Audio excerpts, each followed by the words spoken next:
right, some new details about that bizarre story about the football star's fake girlfriend. Notre Dame's Manti spoke to Katie Couric about the deception that tricked him into believing that Lennay Kekua, the girl that he loved and then mourned, was real. But it didn't start to pick up until my junior year. And it was just I didn't meet her and I didn't see her in person, and she just seemed nice, and from the pictures she seemed, very beautiful.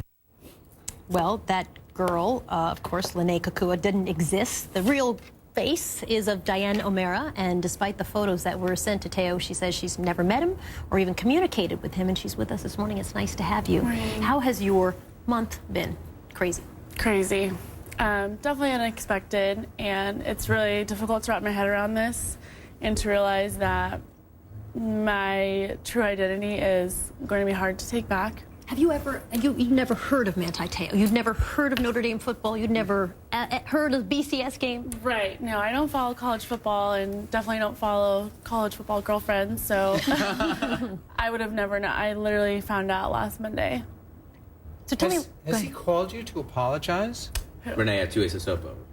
Manti or anybody associated with it. I haven't heard from Manti, but Lennay has contacted me to confess what he's did. He's the guy who's assumed to be the mastermind of this entire thing. We really haven't heard from him. So tell us what he said to you on the phone when he called. This is right before the Deadspin article that broke all of this came out. Right. What did he say? I mean, at first he tried to go around in circles and still lie about it. And then I basically said, at this point, I just want to know answers. I just want to know the truth. What did he say? And he basically confessed that, in fact, he had been taking my photos for the past 5 years. And the past year and a half, since 2010, he's been portraying this Lennay Kekua relationship with Manti. Lennay is the person I think that everyone now wants to hear from, the guy who perpetrated this hoax and dedicated so much time to it. You are the closest we have to knowing Lennay. Tell us what kind of guy he is. What do you know about him? Is he crazy? Did he tell you why he did it? I mean, he didn't explain why. He simply explained that he wanted to portray a different life, and clearly through my face is so he was the living most a fantasy. disturbing He thing. made up another alternate life, and he was like living out this. Right. There's what else did he definitely say about that? About Just his life. I mean, was he?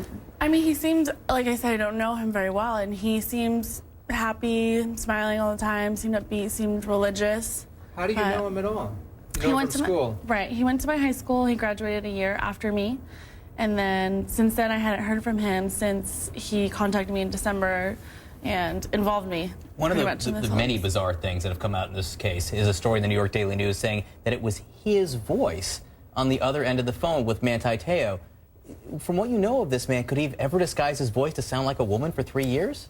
Right, and that's a bit shocking because having heard Lennay's voice and seeing everyone seeing his physical appearance, it's very difficult to believe that he has a high-pitched woman's voice.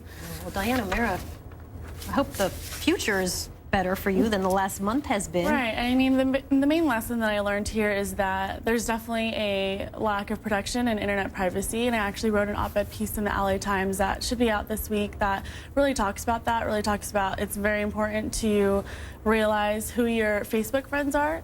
Treat them as you would a real friend that you would contact on the street, pretty much. You become the face of identity theft in a lot of ways. Diane, nice to have you with us. Thank we appreciate so your time this morning. Thank you. Still ahead this morning, CNN is watching your money, and if you're in the market for a new home, interest rates, got some news for you about that. Plus, Matt Damon versus Jimmy Kimmel, the late night antics. And everybody talking. We're back in a moment. I am your host, Matt Damon.